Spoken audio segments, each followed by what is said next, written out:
What's happening, people? Episode number 6 of A Bloke Talking, and today we're going to get into the psychology of the rut and what it means to be in a rut, how to get out of a rut, and how to identify when you're coming into one.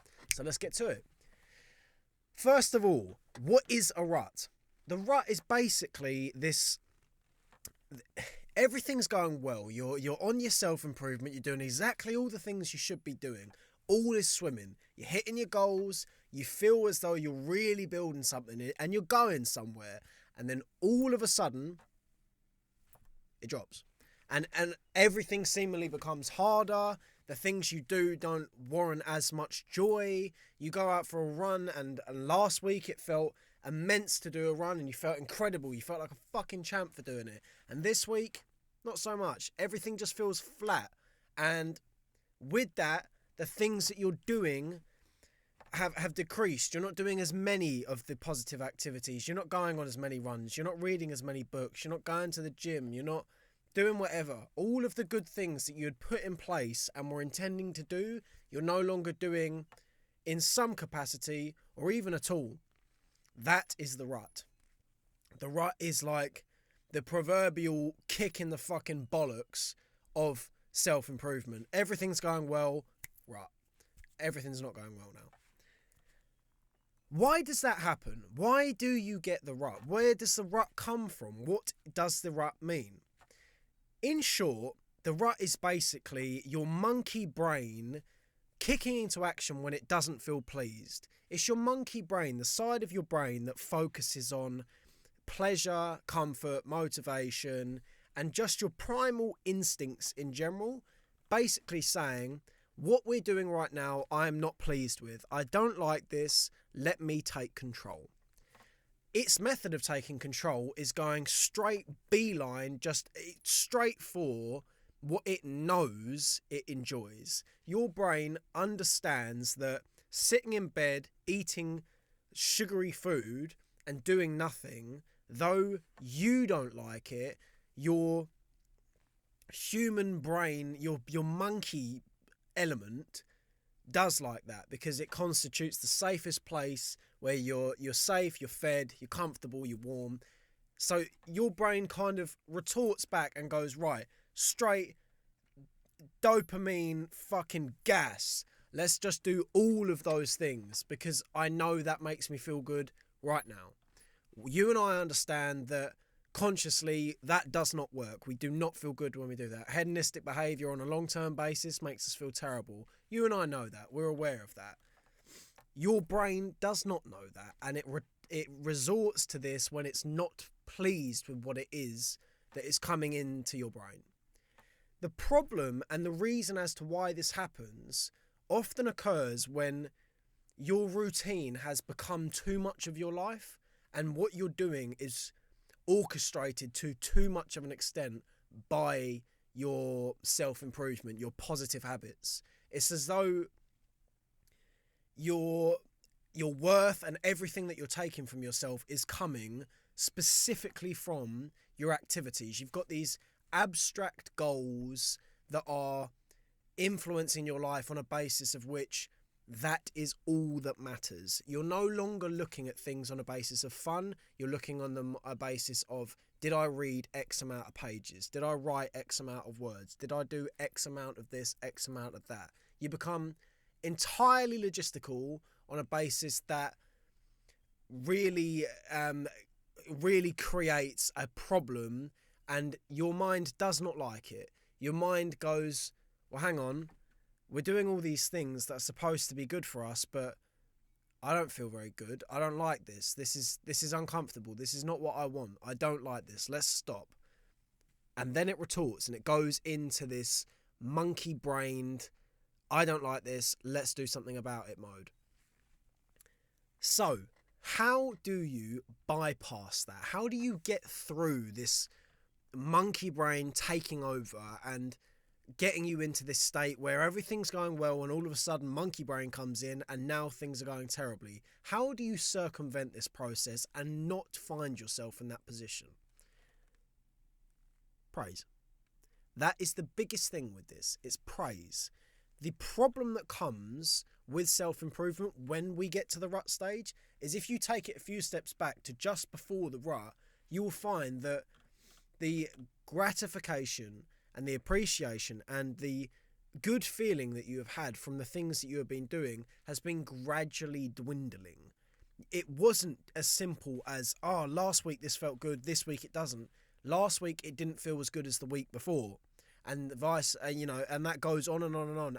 And the touch, the magic has gone a bit. And the problem with that, and the reason why it's happened, is because it's become too autonomous. Your brain no longer constitutes what you're doing as positive behaviour, at which point it sees it as pointless behaviour. You're no longer doing things for the intensive purpose. You're just kind of doing them. You're not going in the cold shower because you know the cold shower is good for you. You feel good when you do the cold shower, and it strengthens you on this, and it helps your mind, and all the rest of it. You're not doing it for that basis anymore. You're doing it just because that's what you do. It has become the point where it has nothing attached to it. It's not for an intensive purpose anymore. This is what we do, so I'm going to carry on doing it. That is the problem. Now you're not doing things. You're not going in the cold shower because it has all the benefits and you know that the overarching benefit is it makes you feel better. You're not doing it for that anymore. You're doing it just because it's something that you do.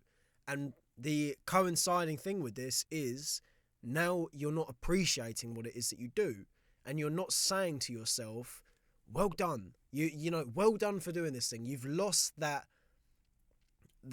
praisal factor because it's become second nature. It's just what we do. And on one front, that's brilliant. You've come to the stage where your discipline is at a point in which hard things are no longer as hard, but you're not praising yourself. So you're falling into this rut where you don't see the point in even doing it anymore because it doesn't get anything. And this is where you have to reinforce with praise. You have to bring yourself back and recognize what it is that you're doing.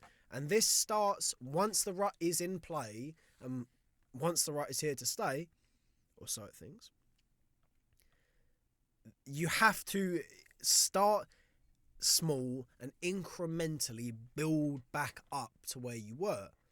You have to bring back into play the fact that actually a cold shower is really hard and doing it is really good. And when you start building that back up and going, actually, no, I've just had my cold shower. I woke up at the time I was supposed to, and I'm doing really well. And I'm gonna keep going with this. When you get that back into the conscious part of your brain, and even at the subconscious part of your brain, when you get it into your head that what you're doing is good, you're gonna carry on doing it.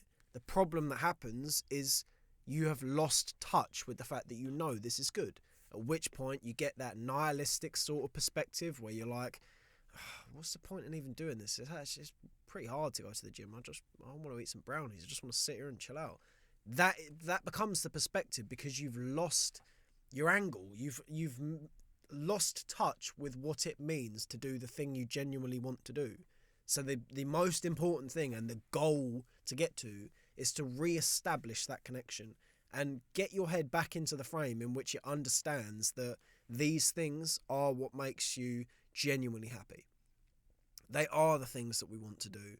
The logistical brain, who has told us that doing the work and doing the exercise and doing the rest of it is good for us, is correct. He has just strayed too far from monkey brain.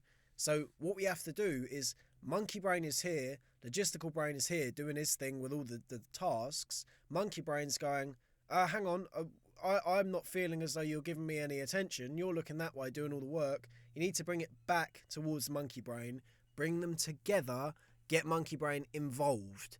Get the monkey brain to understand that, actually, I know what you're saying. I know what you're saying, Mr. Monkey Brain. You do want us to be comfortable, but I know the best way for us to be comfortable. So let's go and do that. Then Monkey Brain goes, all right, let's go do that. And now you're back where you want to be. So what are some really helpful and genuinely what's the word? What are some good ways of getting back to baseline and getting back to these stages? Of course, we've just touched on there that praise is a fantastic one, and at that, an integral one. But what are some key tips, and what are some things that genuinely move the pin with this and get us to where we want to go? I'm going to point you in the direction of 3 primordial, absolutely critical parts of the human being and your mind that have to be taken care of to make sure that all is going well here. And these 3 are eating well, sleeping well, and exercising.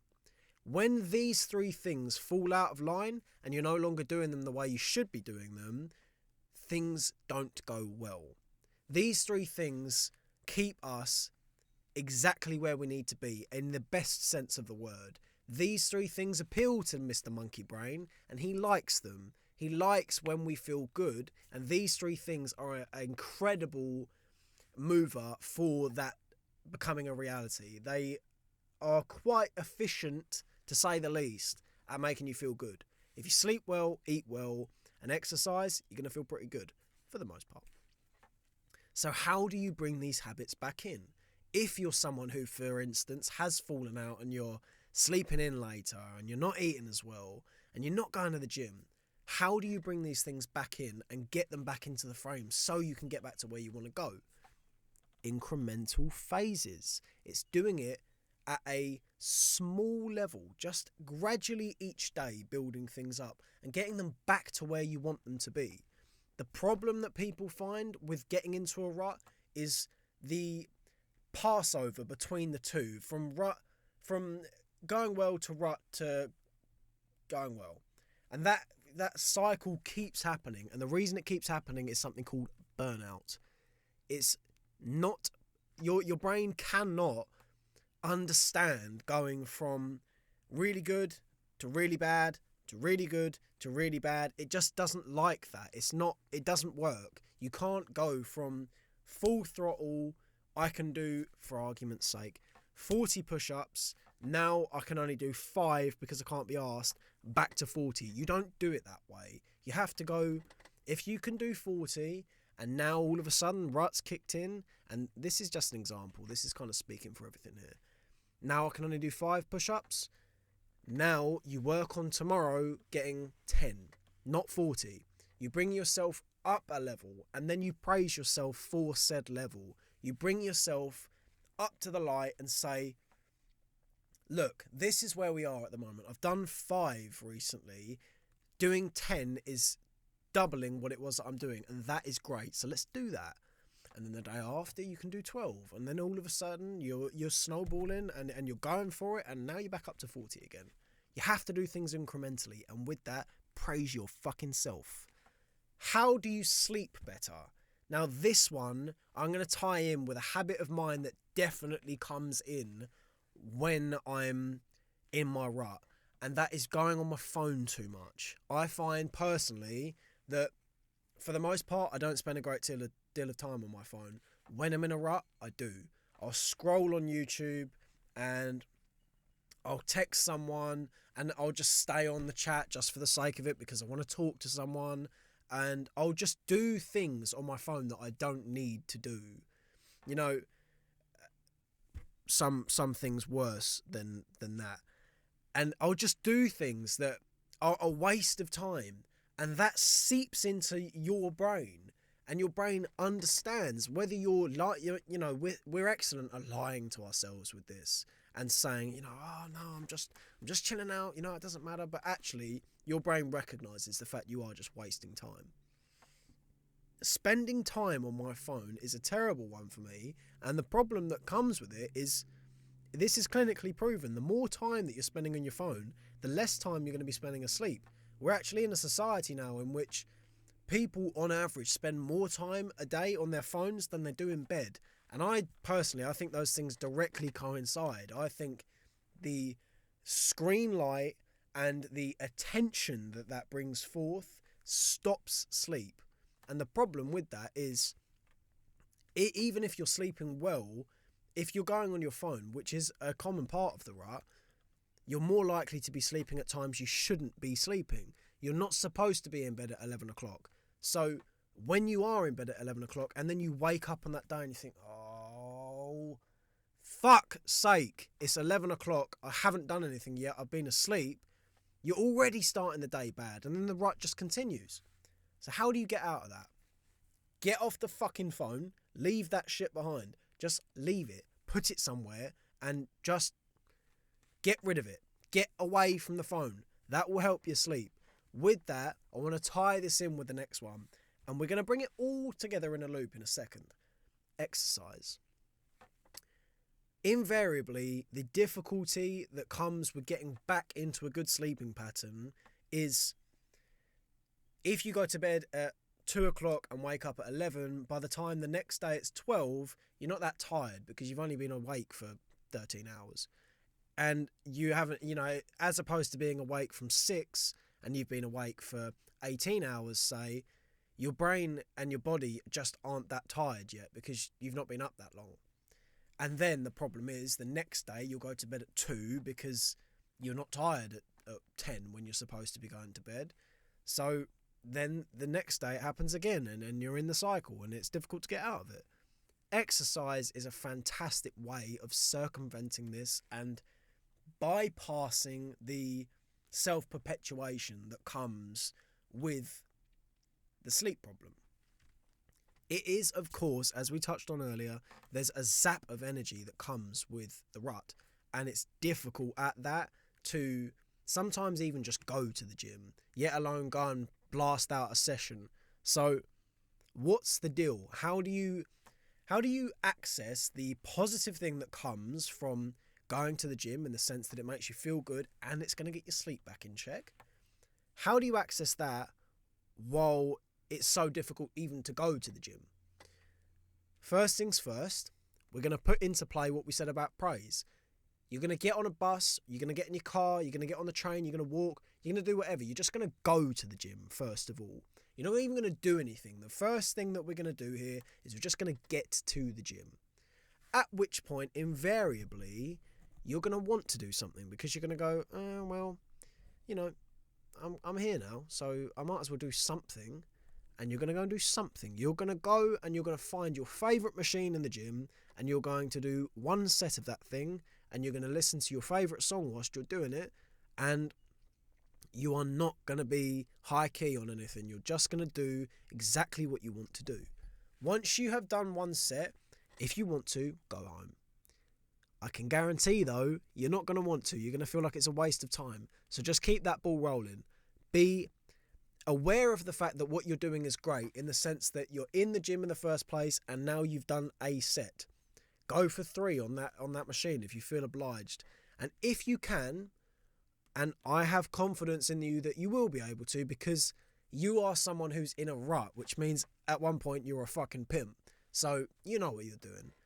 Get to the gym, get the ball rolling, and just see where it goes. If you stay for half an hour, brilliant. If you stay for an hour, brilliant. If you stay for 2 hours, brilliant. Just go, and then praise yourself for the fact you've gone.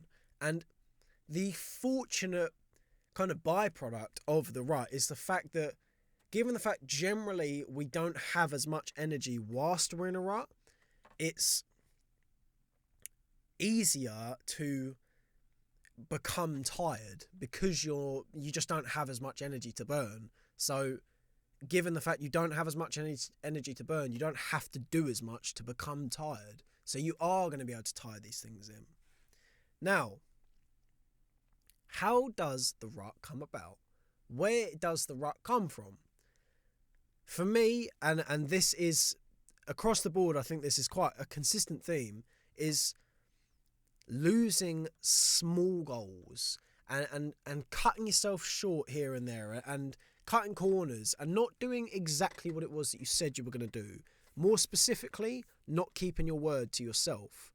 If you said you were going to read 10 pages and you read 6, and the reason why you didn't read the extra 4 was because you couldn't be bothered, you can tell yourself whatever you want. You can tell yourself that, actually, I wanted to get ready because I needed to go out later, or I didn't do as many sets at the gym because actually my elbow started hurting a bit and I just wanted to be careful.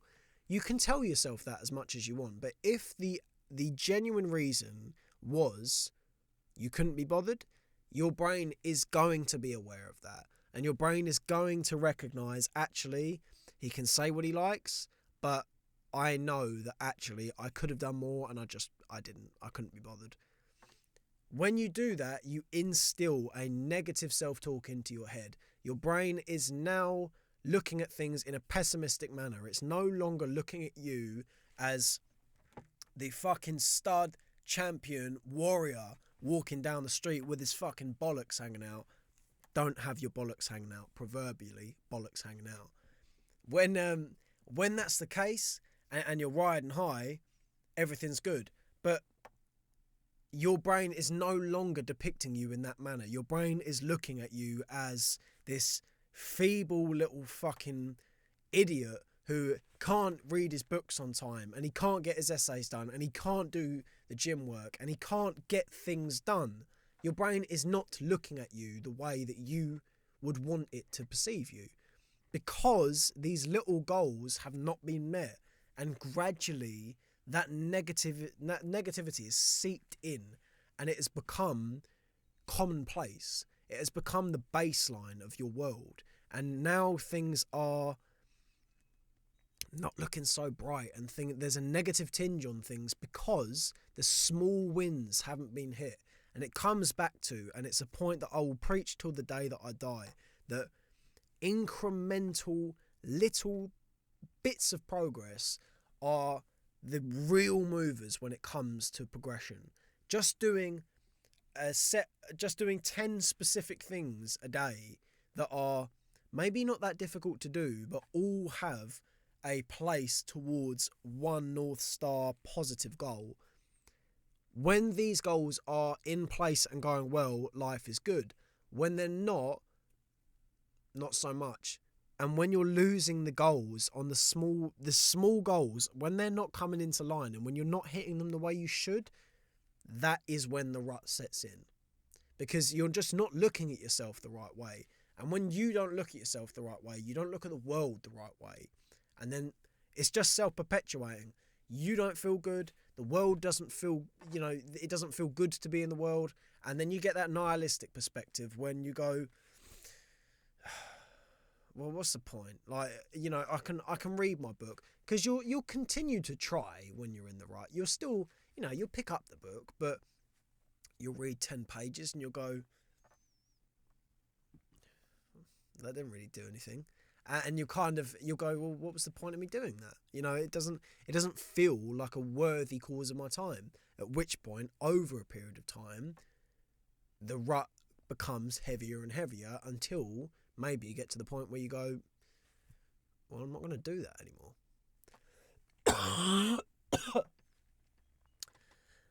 Identifying the rut is also a massive thing. It is a real problem that people come into with the rut of excusing their behaviours. They don't instantly, and it's understandable, but they don't instantly become aware of what it is that's going on. They're not looking at things and going, you weren't actually that tired, you just couldn't be arsed. They're not, the reason why you are no longer on your diet isn't because you're rewarding yourself for as well as you've done, it's because you can't be bothered to keep up with the diet.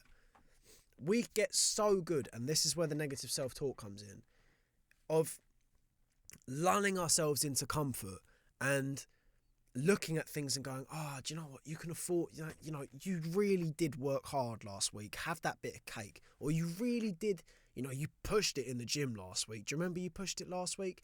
Don't worry about going this week. Your muscles are probably a bit tired, actually. Your brain gets so good at that train of thought of bringing the negativity into a positivity almost. Your weakness becomes a strength, because you'll look at things and you'll kind of rationalise that the reason that you're doing the wrong thing and you're choosing the weak behaviour is because you were at one point strong. The problem is the mind moves very quickly, and the mind does not like, and it doesn't work with what you did. Your mind has to be constantly refreshed, and it has to be aware of what it's doing now. You could have done something amazing 6 months ago, but your brain, it might have been something that was life-changing, and it has catapulted you into a new frame of being, but your brain no longer has any grasp or concept of what it was that you did. Let me give you an example. I was absolutely terrified of going on a zip line because I fucking hate heights. I don't really want to fall from a great distance. I think that's reasonably sensible. I did that, and at the time I looked at it and I thought, wow, that's a real big thing for me. I was terrified to do that, and I did it. I don't even really have a concept of that anymore. I know it goes into the cookie jar of something that I did and well done for doing, and it kind of brought me up a level. But in terms of what it was and the feeling I got from doing it, I can no longer access that. It's in the past. And that is the thing, is you excuse your behaviours by saying what you did before, forgetting the fact that your mind doesn't care what you did before. You need to do things now. Identifying the fact that maybe you haven't been eating as well this week. Identifying that and going, do you know what? I haven't ate as well this week, and the reason why I haven't eaten as well this week is because I just wanted to. I wanted to eat some shit food this week. That in itself is a massive step forward.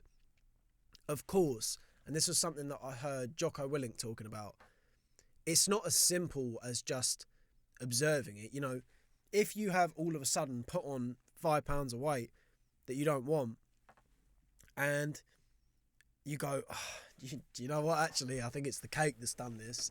It doesn't fucking fly off like that. It doesn't just, your body doesn't go, oh, well done, mate. You're right, actually, you're right. I'm going to get rid of it now. No, you have to get the position and get the things moving again in the right place. You have to be aware of what it is that you've done and know that, no, I'm not going to make any excuses for how I've eaten this week. I ate that way because I was just being lazy and I wanted to. Now I'm going to cut that back and I'm going to start eating well again. You have to be aware of what it is that you've done, but then you have to implement the procedures to get things back to where they need to go. And how do you do that?